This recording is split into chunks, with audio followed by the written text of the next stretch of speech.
In early June, I had the privilege of stopping by Black Bobbin in Chicago. In case you're not familiar, Black Bobbin has a stunning, curated collection of new, used, and vintage guitars. It's a real paradise for nerds like us. Here are my 4 favorite guitars I got to check out while I was there.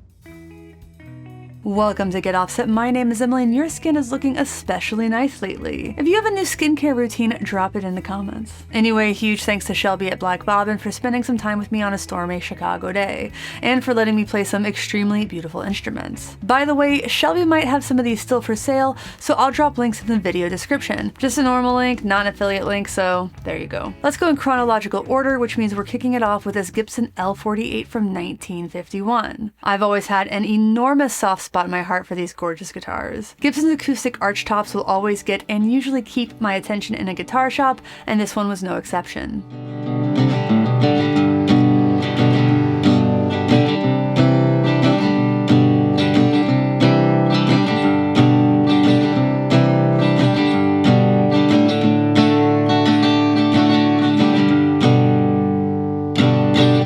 And this particular guitar had so much character and such a lovely tone. According to Shelby, the L48 was originally positioned as Gibson's entry-level archtop and has since become a favorite for players seeking dry, woody projection with a focused mid-range and excellent note separation.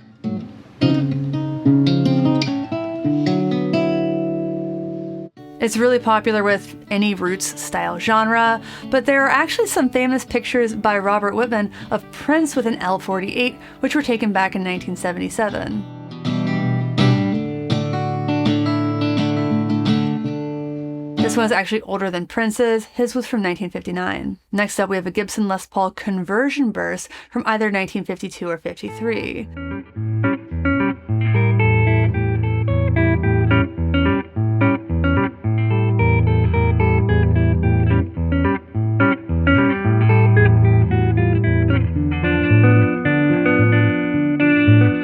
So, what's up with the conversion burst moniker? Shelby says that this guitar was originally a gold top, but was, quote, converted to burst specifications during the 1970s, a period when many musicians sought the appearance and functionality of the then undervalued Les Paul standards.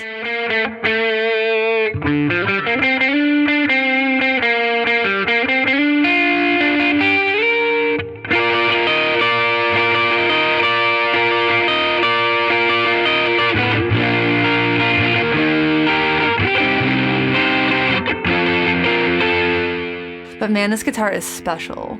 The PAF pickups in this sound incredible. I'm not sure I've ever played true vintage PAFs, much less through a Benson Redland amp. This sounded so good, I really didn't want to stop playing it. It was also really comfortable, I think in part due to it having a slimmer neck profile, which Shelby tells me is more reminiscent of like a 60s Les Paul standard, but I'll have to take its word for that.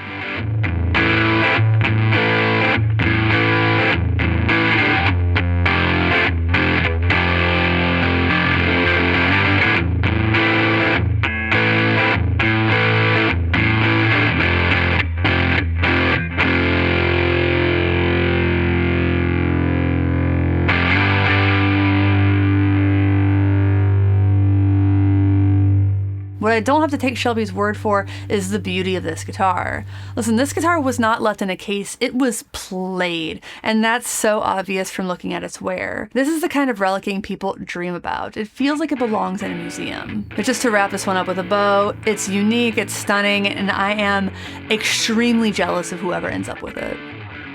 For many reasons.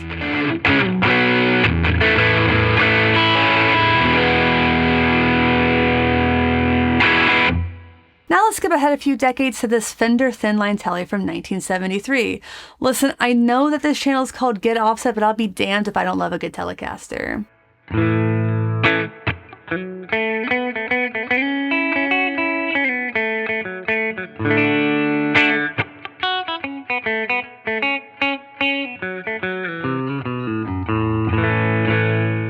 I don't have a ton to say about this guitar other than I loved how it played, I loved how it sounded.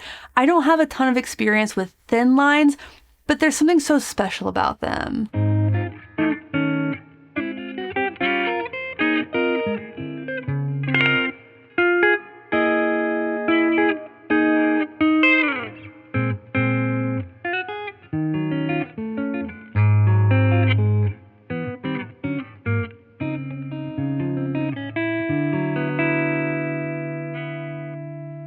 This thin line Tele had some really beautiful sounding wide range humbuckers, which, in case you didn't know, wide range humbuckers were invented by Seth Lover, the same man who invented the PAF pickup. And these, as you can tell, sounded great.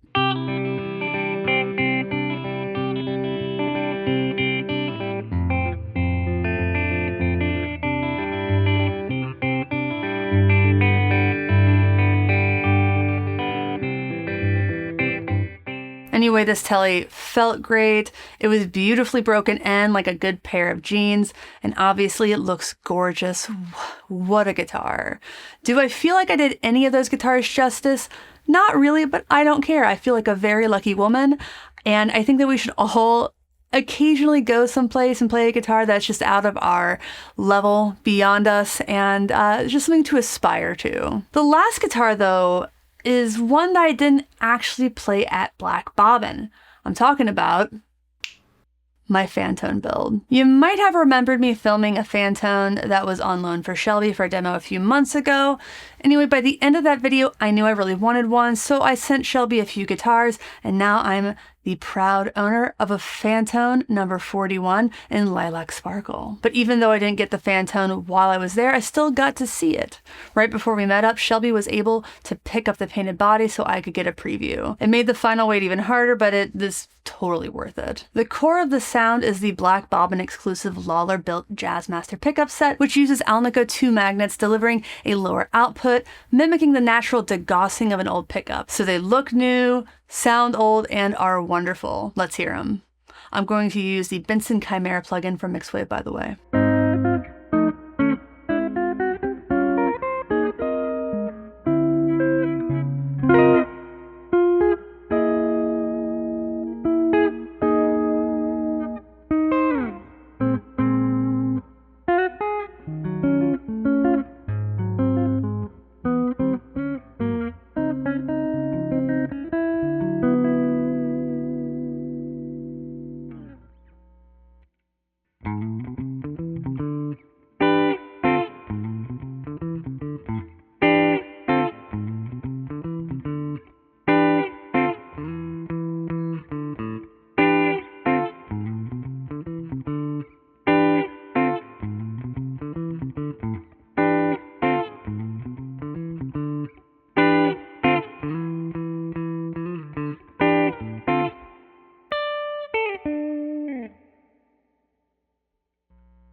Yeah, absolutely beautiful. I'm so excited to be able to get all the time in the world with this guitar. Last time I had a Fantone, I had to send it right back. If you liked this video, check out the one on the screen where I made some cool finds at Seattle's best annual guitar sale. Please like, comment, and subscribe. Thanks for watching. Thanks for understanding. Until next time, my name is Emily. Goodbye.